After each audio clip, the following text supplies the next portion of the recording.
Bienvenue dans le podcast Parole d'Histoire consacré à l'actualité des livres, des débats et de la recherche en histoire. L'actualité, c'est un blocage pour l'accès à certaines archives contemporaines, ce qui explique pourquoi cette émission est mise en ligne un peu plus tôt que d'habitude. On discute de ce problème avec Maurice Weiss et Isabelle Neuschwander. Maurice Weiss, historien, Isabelle Neuschwander, archiviste et chercheuse. Une conversation tenue par Skype parce que tous les deux n'étaient pas à Paris au moment où on l'a enregistré, ce qui explique pourquoi le son n'est pas idéal, mais vous voudrez bien nous en excuser. Et on signale évidemment que sur le site paroledhistoire.fr, vous retrouvez tous les textes, toutes les références de lecture nombreuses qui peuvent éclairer cette question, ainsi que les différentes tribunes parues dans la presse d'historiens, d'archivistes qui se préoccupent de la situation des archives contemporaines. Bonne écoute et à bientôt. Bonjour Maurice Weiss. Bonjour André Weiss. Bonjour Isabelle Neuschwander. Bonjour André Leuze, bonjour Maurice Weiss. Vous êtes, Maurice Weiss, professeur émérite à Sciences Po, éditeur des documents diplomatiques français, spécialiste de la politique extérieure, notamment sous la Ve République. Isabelle Neuschwander, vous êtes chercheuse, archiviste, ancienne directrice des Archives nationales. Avec vous deux aujourd'hui, on va essayer de discuter. Et une fois n'est pas coutume, on espère que cette émission sera vite obsolète et que ce problème va se régler, mais d'un vrai problème qui se pose à beaucoup de chercheurs qui travaillent aujourd'hui en histoire contemporaine, un problème aux archives, puisque depuis peu, une situation que certains qualifient de kafkaïenne ou ubuesque a lieu dans plusieurs centres d'archives en lien avec de nouvelles règles pour la communication de certains documents. Alors on enregistre donc l'émission le 26 février 2020, des évolutions vont sans doute arriver, mais à la date d'aujourd'hui, on va essayer de faire un petit point de la situation concernant ces archives. La première question, comme tous ceux et toutes celles qui nous écoutent ne sont pas parfaitement familiers de ces règles parfois complexes qui gouvernent les archives en France, est-ce que, Isabelle Neuschwander, on peut rappeler quel est le cadre légal de la communication des archives en France dans les grandes lignes, disons, de la loi la plus récente, qui est la loi de 2008 ? Oui, tout à fait. Alors, en préliminaire, je tiens à rappeler, vous l'avez fait d'ailleurs, que j'interviens à titre privé et personnel, évidemment riche de mon expérience d'archiviste et de chercheuse, mais à titre personnel. Alors, pour ce qui est de la loi de 2008, il faut simplement dire qu'elle faisait suite à celle de 1979. Donc en fait, loi de 2008, c'est Code du patrimoine 2008, et que dans l'absolu, c'est une loi d'ouverture. Et il faut rendre hommage à cet égard à Martine de Boisdeffre. C'est une loi d'ouverture parce qu'elle a porté le principe en préliminaire que les archives publiques sont communicables de plein droit. Et que de ce fait, dans la foulée de cette affirmation, de nombreux délais de communicabilité ont été raccourcis.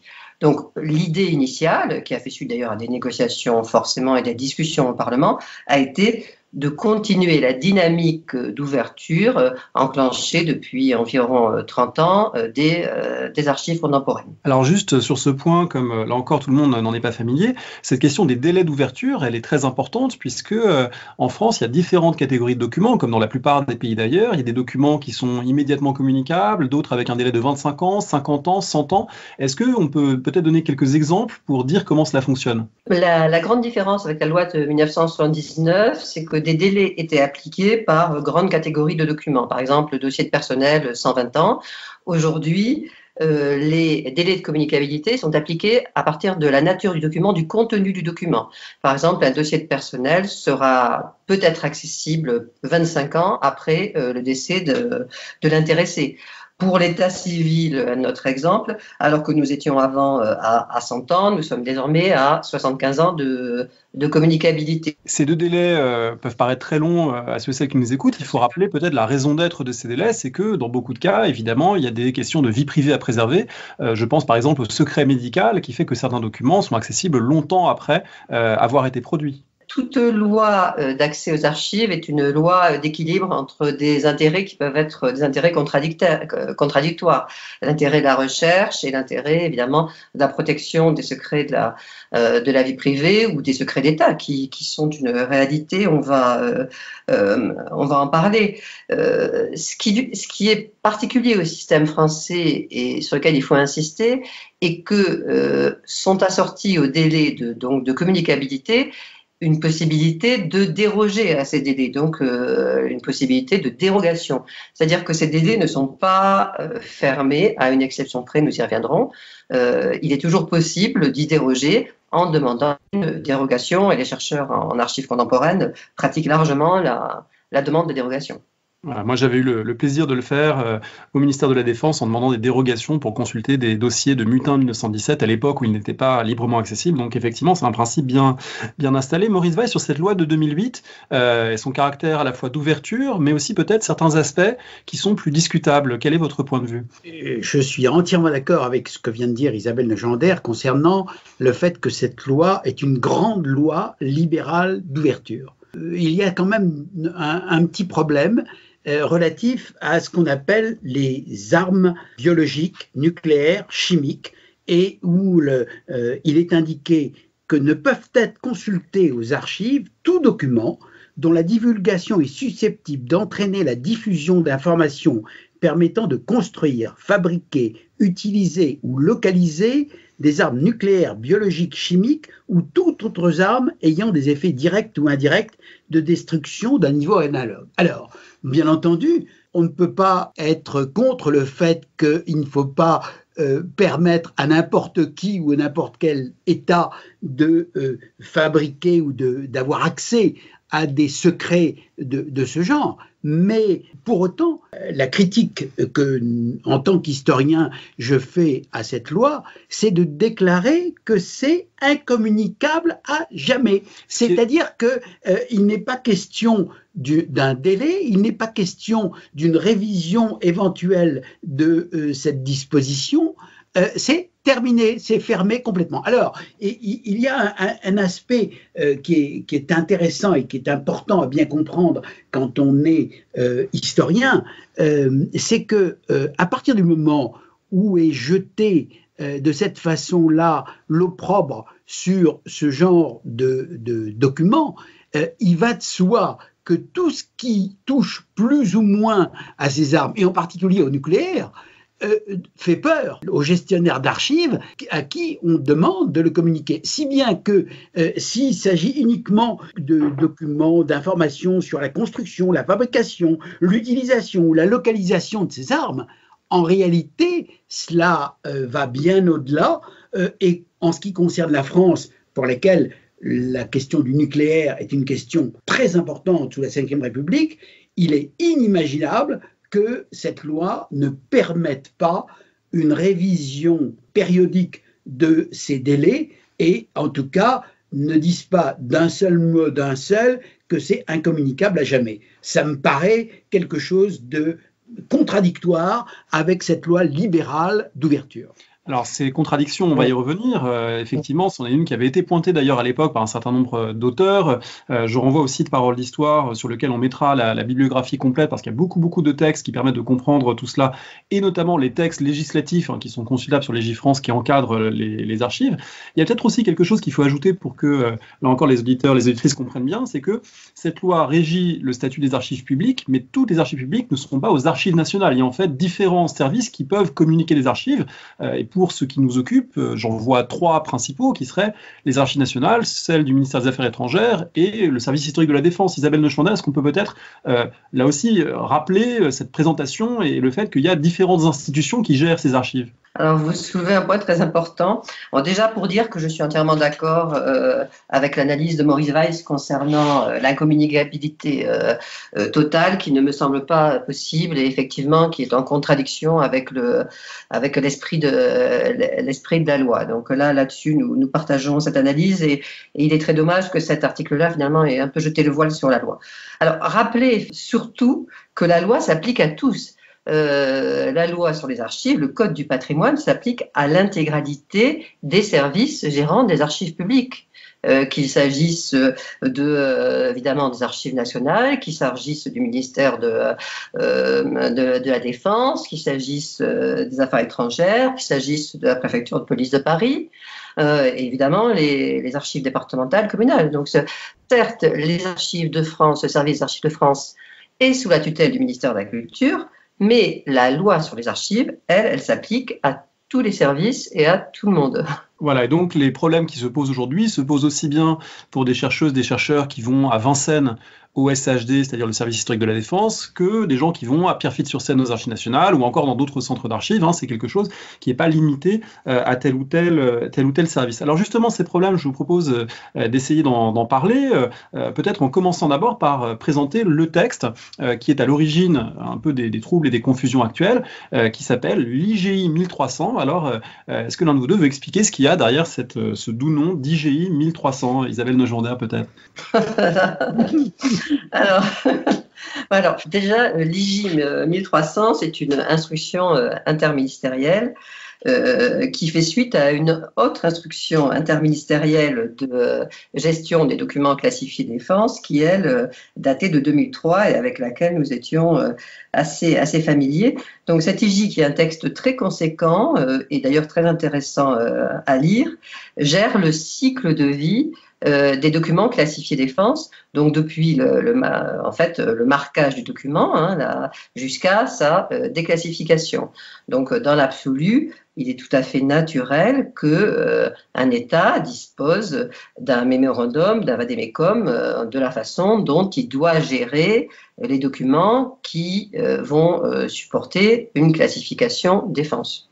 Si je ne me trompe pas, c'est un texte qui a pour origine un service qui s'appelle le Secrétariat général de la Défense nationale, ou en tout cas, c'est autour de cette instance que ces réflexions ont été élaborées. Non, mais je crois que c'est un mot important dans le sigle de l'organisme, c'est Secrétariat général à la sécurité et la défense nationale. Le mot sécurité étant essentiel dans cette affaire-là. Oui, Maurice, bien sûr, a totalement raison. Donc, pour poursuivre sur cette IGI qui existe depuis longtemps, mais qui a été révisée récemment en 2011. Encore on voit qu'il y a un temps de retard assez conséquent finalement entre l'apparition de l'IGI et le mouvement de réaction des chercheurs qui se produit en cours. Voilà. Et dans cette IGI, fait nouveau, est consacré un paragraphe, un chapitre assez important à la gestion précisément des archives classifiées qui sont déjà conservées au sein des services d'archives publiques, et sont préconisées des mesures qui bouleversent le cycle de communication des documents et vont même en contradiction avec le Code du patrimoine de 2008. Là est l'origine du problème. Maurice Valls, est-ce que vous voulez expliquer peut-être plus en détail en quoi consiste ce problème ? Je voudrais me permettre d'insister sur la rédaction de cette IGI, parce que j'ai tenu, comme d'autres ont lu Le Capital de Marx ou un autre, j'ai tenu à le lire du début jusqu'à la fin, et j'ai été littéralement effrayé, terrorisé et même scandalisé, parce que on est surpris par la multiplication des références au code pénal. Il n'est question que des dispositifs de répression, fait de sanctions disciplinaires ou professionnelles, de peines encourues, 1 an de prison, 15 000 € d'amende, etc. On se dit, mais c'est incroyable. Nous sommes des chercheurs, ou nous sommes des archivistes qui travaillons pour le bien de la communauté, pour le bien de la République, et c'est tout ce que nous promet comme généreuse récompense, alors que quel méfait a-t-on fait? Quels malfaiteurs sommes-nous en demandant de voir ces archives? J'avoue que j'ai été très scandalisé par la rédaction de cette IGI, et que je l'ai découverte en fait parce que j'ai eu une expérience très désagréable qui a consisté à ce qu'on me demande en tant qu'historien de remplir une mission demandée par l'Organisation des Nations Unies à 10 États dans le monde, consistant à chercher dans les archives de chacun des pays les circonstances de la disparition de l'ancien secrétaire général de l'ONU, Dag Hammarskjöld, en septembre 1961. Il se trouve que je suis l'historien qui a été choisi pour la France et que je me suis mis en quête de toutes les archives le concernant cette affaire-là, et c'est là que j'ai découvert ce problème, alors qu'auparavant, je dois dire que j'avais la chance de pouvoir consulter des archives avec grand plaisir et avec parfois une demande de dérogation, comme l'a expliqué Isabelle Legendre, c'est-à-dire que, en effet, on n'a pas nécessairement immédiatement les archives que l'on demande ou que l'on veut voir communiquer, mais à condition de demander une dérogation, on peut l'obtenir. Or, là, je me suis trouvé très rapidement face à un mur, et c'est d'ailleurs le chef du service historique de la Défense, Pierre Leger, qui m'a tout de suite, au fond, informé, et auparavant, je n'avais pas du tout, c'était il y a maintenant plus de 2 ans, en me disant, oui, nous nous connaissons bien, vous et moi, mais je vous signale que vous avez une belle lettre de mission du ministre des Affaires étrangères, mais en ce qui concerne les archives du service historique de la Défense, je ne peux pas vous les laisser voir comme cela parce qu'il y a le tampon secret, etc. Et voilà. Et là a commencé une espèce de quête à des archives que je croyais pouvoir consulter sans problème et qui ont été un véritable parcours du combattant que je pourrais expliquer si vous le souhaitez. Il faut peut-être insister sur un point qui me paraît très important, c'est que ce ne sont pas des archives qui auraient toujours été secrètes et qui auraient toujours été incommunicables. Les archives que vous demandiez en l'occurrence, c'était notamment des documents sur lesquels vous aviez déjà travaillé, y compris des documents que vous aviez déjà publiés, sur lesquels d'autres auteurs avaient pu s'appuyer. Autrement dit, c'est un fait nouveau, c'est un retour en arrière considérable par rapport aux conditions de communication. Je pense que ce point, il faut y insister, Isabelle Legendre, pour montrer la nouveauté. Oui. Si je peux effectivement revenir en arrière donc sur l'incohérence qui s'est créée entre le Code du patrimoine 2008 et l'IGI, parce que Maurice Weiss a été victime de cette incohérence et a eu le mérite de le révéler. Alors déjà, rappelez quand même ce que sont les documents classifiés, parce que c'est pas parce qu'un document est tamponné de secret ou confidentiel que c'est une classification défense. Hein. Il y a 3 niveaux de classification défense à l'heure actuelle: confidentiel défense, secret défense, très secret défense. Et ce sont des procédures qui sont théoriquement très normalisées. Jusqu'à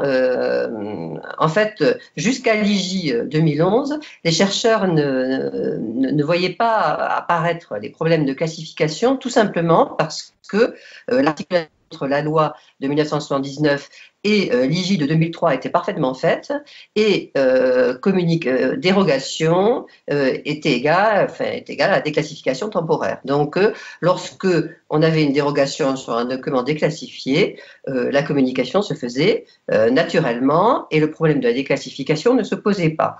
La loi de 2008 a elle-même réduit les délais de communicabilité des documents classifiés, puisque la loi de 2008, là où nous étions en 1979 à 60 ans, est passée à 50 ans pour les documents qui portent atteinte au secret de la défense nationale, c'est-à-dire la grande majorité des documents qui sont conservés dans les services publics dans lesquels nous avons parlé. Donc globalement, au regard de la loi de 2008, la majorité des documents classifiés sont aujourd'hui communicables jusqu'en 1970. Là où l'IGI a introduit un problème, c'est qu'elle a introduit un double verrou, c'est-à-dire qu'un document, même s'il a dépassé les délais de 50 ans, ne peut pas être communiqué s'il n'a pas fait l'objet d'une déclassification physique préalablement. C'est-à-dire qu'en fait, s'il n'a pas été regardé par les services, s'il n'a pas été globalement retamponné comme document désormais déclassifié. Évidemment, aboutit à une forme d'inaccessibilité de documents qui ont pu parfaitement être communiqués préalablement, souvent grâce à une dérogation. Pour compléter, l'IGI, quand on la lit effectivement dans ces détails-là, indique qu'il y a un certain tampon qui doit être appliqué, document par document, un marquage physique avec la date, avec la signature, les décisions de déclassification, et ce même pour des documents qui, comme concernant Daga Martial en 1961, ont plus de 50 ans, et donc légalement sont communicables. Alors c'est ça qui évidemment heurte beaucoup de gens, et notamment il faut ici qu'on cite bien sûr des collègues qui ont publié une tribune dans Le Monde. Donc je vais citer un collectif d'historiens, d'historiennes qui le 13 février dernier, Marc-Olivier Baruch, Jean-Marc Berlière, Emmanuel Blanchard, Raphaël Branche, Pierre Journoux, Julie Legac, Chantal Mesguer, Denis Péchanski, Henri Rousseau, Anne Simonin, Fabrice Virgili, Olivier Verroca, qui ont signé une tribune en disant il faudrait tout simplement revenir à la hiérarchie des normes, c'est-à-dire qu'une loi devrait prévaloir sur une instruction interministérielle. Si la loi dit que les documents sont communicables, l'instruction l'IJ 1300 n'a pas à imposer une procédure extraordinairement lourde de communication. Est-ce que vous partagez cet avis, Maurice Weiss ? Totalement. Alors simplement, je voudrais peut-être essayer d'expliquer de façon plus concrète, puisque j'ai eu en tant qu'historien à me colter à ce problème, parce que ayant demandé de voir ces documents concernant une période déjà ancienne, 1961, je suis tombé sur un certain nombre de cartons d'archives que je sollicitais et où l'on m'a répondu c'est très bien, vous pouvez voir ces cartons, mais dans ces cartons, il y a un certain nombre de documents qui ont été marqués secrets et par conséquent, leur communicabilité ne vous est pas interdite. Il faut bien comprendre cela. Hein. Ça n'est pas c'est pas comme pour les questions nucléaires du tout. C'est pas quelque chose de terminé. C'est pas terminé. Il y a rien à voir. Vous pouvez partir. Non, c'est-à-dire que ces documents, vous pourrez les voir lorsqu'ils ont été déclassifiés document par document. Mais le pire, c'est que dans les cartons qui m'étaient présentés, où il y avait toute une série d'archives extrêmement intéressantes, ces documents avaient été mis préalablement dans une enveloppe fermée et où on disait, eh bien voilà, ces documents, vous ne pouvez pas les voir. Si vous les demandez, bien sûr, on ne peut pas vous opposer un refus, mais on va instruire la déclassification. Une déclassification qui doit être une déclassification par document, c'est-à-dire qu'il faudra qu'une commission décide que ce document qui était marqué secret puisse être déclassifié et marqué en tant que tel. Et pour simplifier les choses, en plus, il faudra que le ministère de la Défense et des Affaires étrangères et la présidence et Matignon, etc., dans certains cas, il faut qu'il y ait 8 ou 9 instances différentes qui donnent un avis pour déclassification. Oui, ça, tout de même, pour préciser les choses, parce que dans les cartons d'archives, par exemple celle de la série AN5AG1, il y a des documents qui proviennent de toutes sortes d'administrations. Et par conséquent, si c'est des cartons des archives nationales, les archives nationales, tout à fait normalement, doivent demander l'avis des autres administrations qui ne dépendent pas directement des archives nationales, mais les affaires étrangères, la défense, etc. Voilà. Ce qui, évidemment, ralentit extraordinairement le travail de recherche et même le rend extrêmement compliqué, il faut bien le dire. Cela explique pourquoi il n'y a pas que des historiens, des historiennes qui sont montés au créneau pour contester ces dispositions. J'ai parlé des collègues qui ont signé un texte dans Le Monde. Il y a également l'Association historique américaine qui a écrit au président de la République pour demander que soient levées ces conditions difficiles d'accès. Il y a également des historiens, des historiennes étrangers qui ont écrit une autre tribune dans Le Monde, dont Julian Jackson, Robert Gildea, Robert Paxton, René Posanski, donc des grands noms de la profession qui ont écrit, mais également des archivistes. La Gazette des archivistes, il y a une tribune de l'Association des archivistes français qui s'appelle Crépuscule sur les archives pour dénoncer également ces nouvelles dispositions et pour dire à quel point cela complique le travail des services d'archives qui ont bien d'autres choses à faire que d'examiner document par document et d'apposer un tampon pour quelque chose qui devrait être librement communicable. Isabelle Neuschwander. Tout à fait.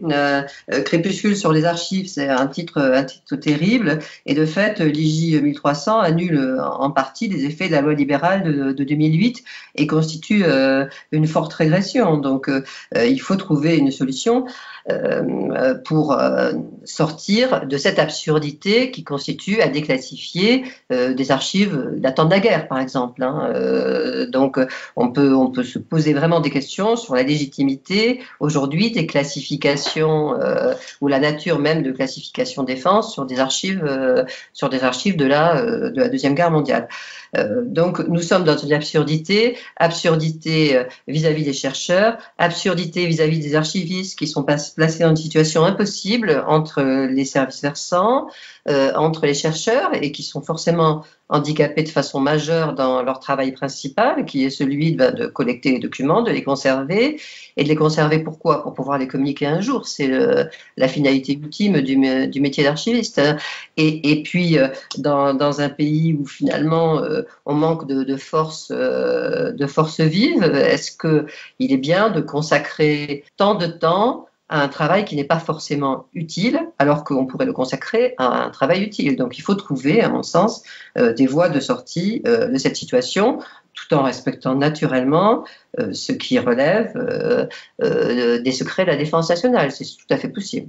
Alors, pour compléter peut-être ce tour d'horizon des problèmes posés par ces dispositions, je citerai 2 témoignages de doctorantes et de doctorants qui me sont parvenus de manière anonyme, parce que les conditions pénales qu'a rappelé Maurice Weiss étant ce qu'elles sont, il est préférable pour l'instant pour ces jeunes chercheurs et chercheuses de ne pas, en leur nom, expliquer les choses. Mais dans un cas, il s'agit d'une thèse qui est achevée, mais dans laquelle on est embarrassé parce qu'on se dit qu'il y a des documents dans la thèse et le jury même n'est pas habilité en théorie à les voir parce que ce seraient des documents qui n'auraient pas été déclassifiés suivant donc ces formes.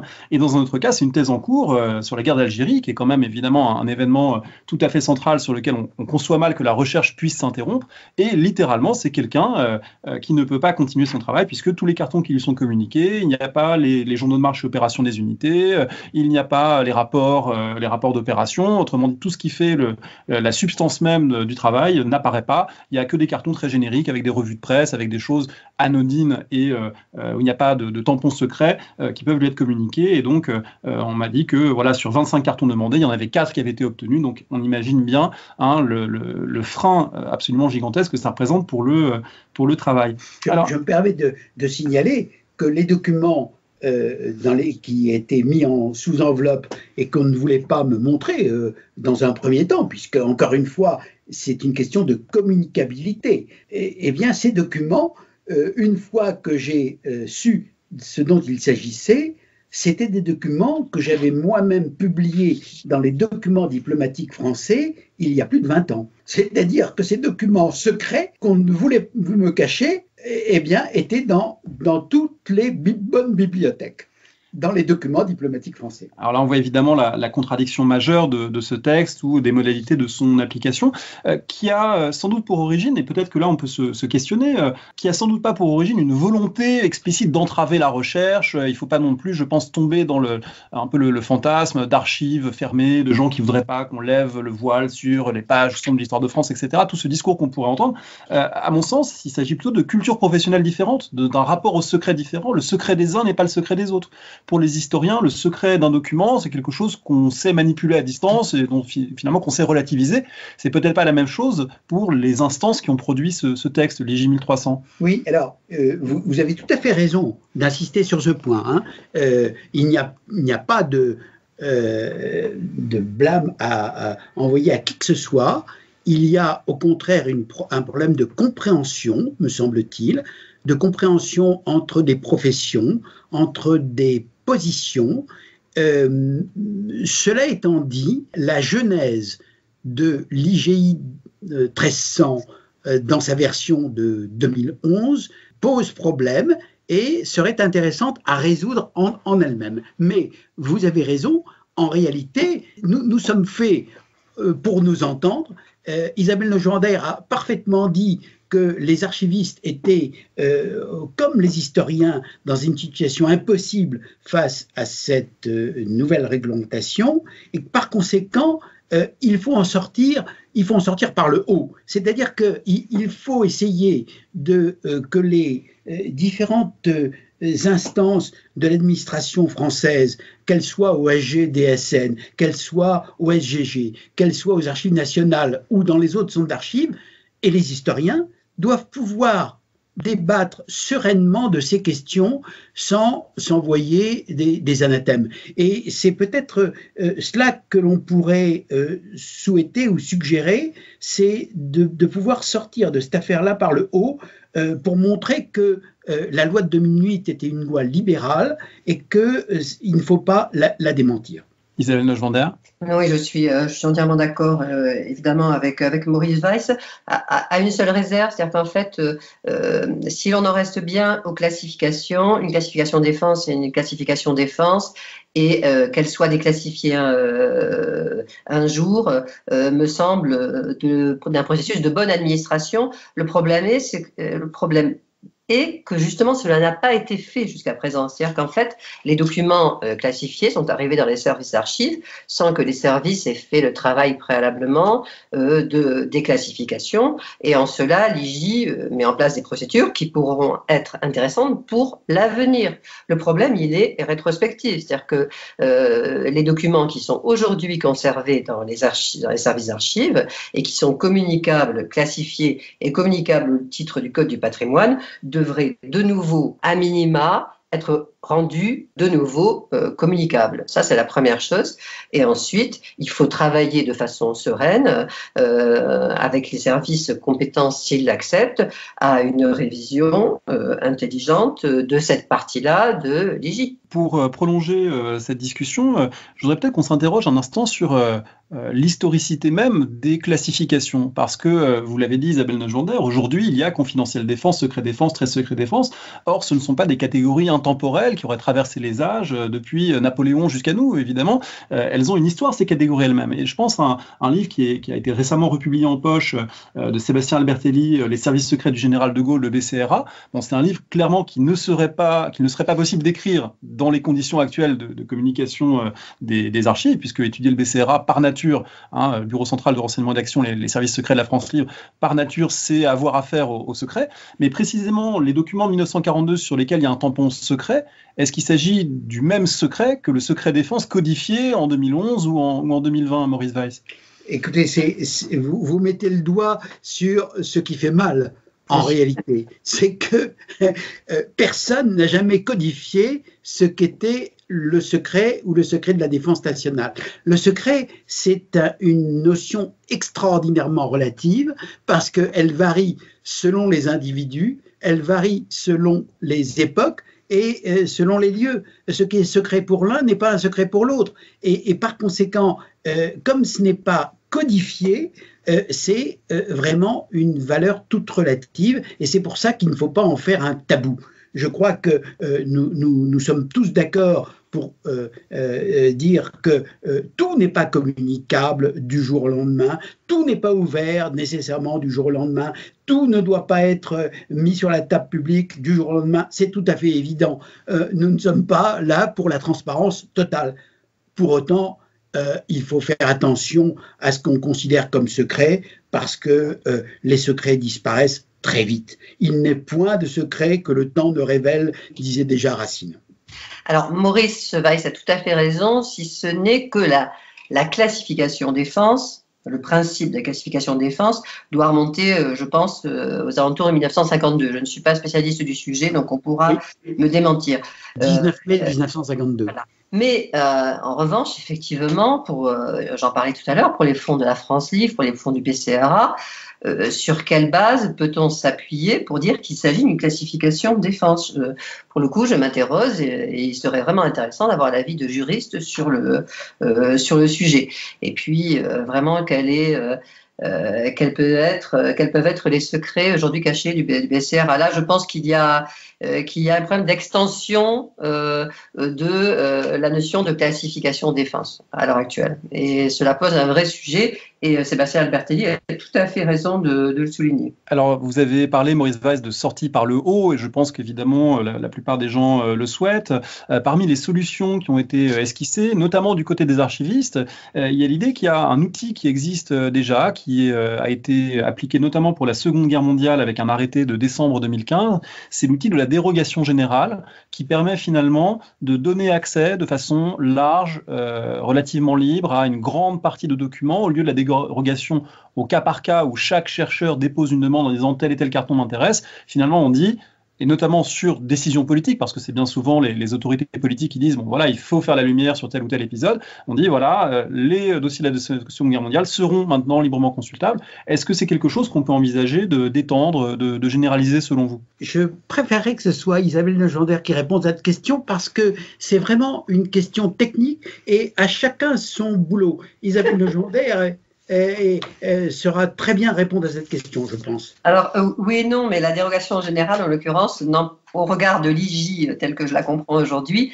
n'empêcherait pas une déclassification à l'unité, donc telle que l'IJ est rédigée. Donc, pour moi, la solution ne passe pas par là. La solution, elle passe par le fait de ne pas appliquer rétrospectivement, parce que là, on est quand même dans une application rétrospective d'un texte, donc de ne pas appliquer rétrospectivement la déclassification physique à l'unité pour les archives qui sont déjà dans les services d'archives publiques et qui sont communicables au regard du Code du patrimoine de 2008. Ça, c'est la première chose. Et ensuite, de mettre en place de façon cohérente et en amont des versements, certainement dans les services d'archives, des procédures de déclassification, que les archives arrivent dans les services versants dans un état, avec des états précis de leur statut et notamment de leur statut de classification, ce qui n'est pas le cas, enfin, ce qui n'était pas en tout cas le cas à l'époque où je travaillais aux archives. Sortie par le haut, solution qui probablement à l'heure où nous parlons est en train d'être recherchée parce qu'il y a quand même beaucoup de gens qui sont peinés de la situation de tous les côtés, sans doute, et pas uniquement dans la communauté des chercheurs, des archivistes, mais voilà, on espère que des constatations sont en cours et que très vite des solutions seront trouvées parce qu'effectivement, quand on pense en particulier aux jeunes collègues chercheurs, chercheuses, il y a là vraiment des situations préoccupantes, des recherches bloquées. Est-ce que des comparaisons internationales peuvent nous éclairer sur la manière de gérer le secret, de gérer l'accès aux documents? Maurice Weiss, vous avez notamment travaillé sur des archives américaines. Oui. Est-ce que là, il y a des éclairages qu'on peut avoir? Oui. L'expérience que j'ai des archives américaines est tout à fait intéressante parce que dans les cas des archives américaines, il ne faut pas croire que tout est ouvert et que tout est public. Pas du tout. Il y a aussi beaucoup d'archives fermées et simplement, il y a ce qu'on appelle la loi pour la liberté de l'information, FOIA. Voilà, Freedom of Information Act, passé sous Johnson en 1966. Voilà, exactement. Et si des documents vous sont refusés, vous pouvez, même quand vous êtes étranger, comme je le suis par rapport à la loi américaine, demander ces documents. Et on a la surprise, en tout cas moi j'ai eu la surprise de constater que ce soit pour les documents concernant la présidence Eisenhower, la présidence Johnson, etc., de voir que quelques semaines ou quelques mois après, non seulement vous recevez des documents, vous recevez l'autorisation de voir ces documents avec évidemment l'indication que ce qui était marqué secret est soigneusement barré, raturé, qu'il y a au-dessous une indication très précise disant ça a été fait tel jour, sous telle réglementation, etc. Mais également, l'administration américaine, en tout cas pour ce qui me concerne, est allée jusqu'à m'envoyer ces documents sans que j'ai besoin de payer quoi que ce soit. Et par conséquent, il y a, de ce point de vue-là, un exemple à suivre. Alors, je précise tout de suite que dans certains cas, parce qu'il ne faut pas non plus croire que tout est beau et que tout est merveilleux de ce côté-là, dans certains de ces documents, il y a des parties entières du document qui sont sanitized, c'est-à-dire qui sont rendues invisibles, illisibles, parce qu'on les a noircis et par conséquent, il y a des noms qui ne peuvent pas être lus, il y a des indications précises, etc. Par conséquent, il y a probablement un exemple à suivre, mais il faut bien le reconnaître. Et c'est pour cela, et c'est par cela que je voudrais terminer ce que je disais sur ce point. Cela donne un travail énorme. C'est le travail qu'on demande actuellement aux archivistes, aux différents centres d'archives par cet IGI 1300 est considérable.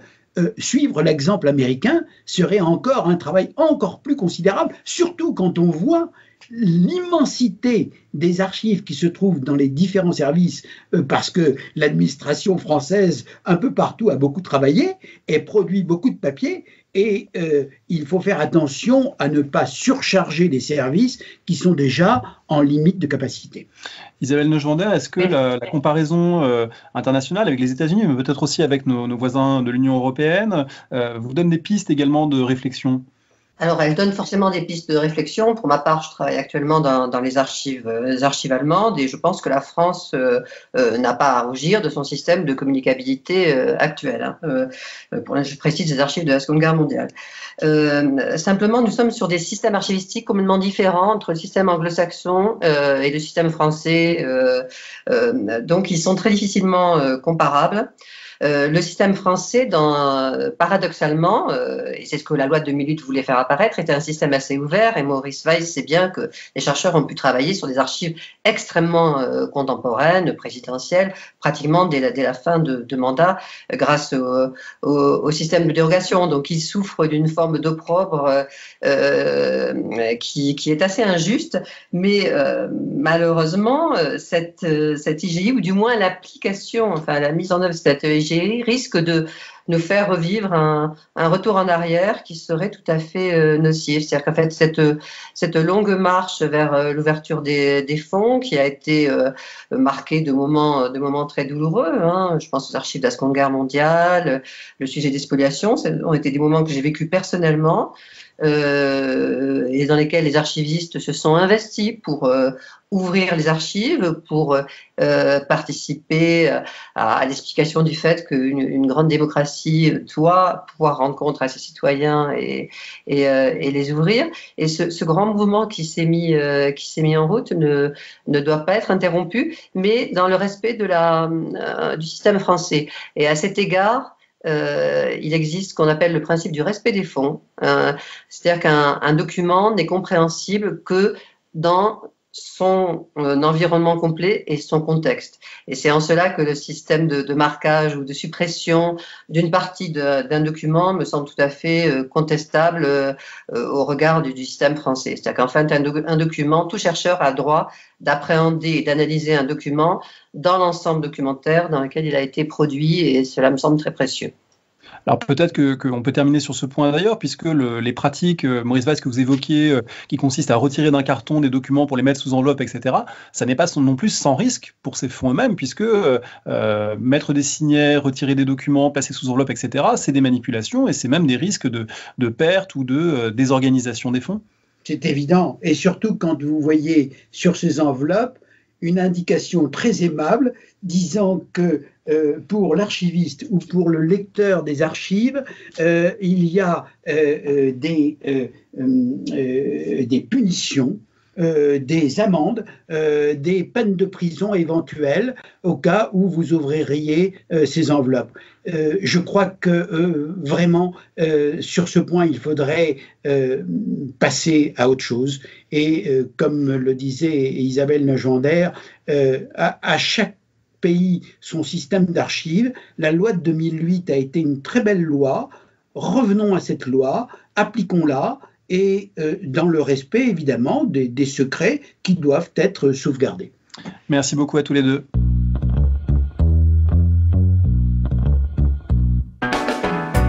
Merci de nous avoir écoutés. Rendez-vous sur le site www.paroledhistoire.fr pour toutes les informations sur le podcast, pour vous abonner, écouter ou télécharger les autres émissions.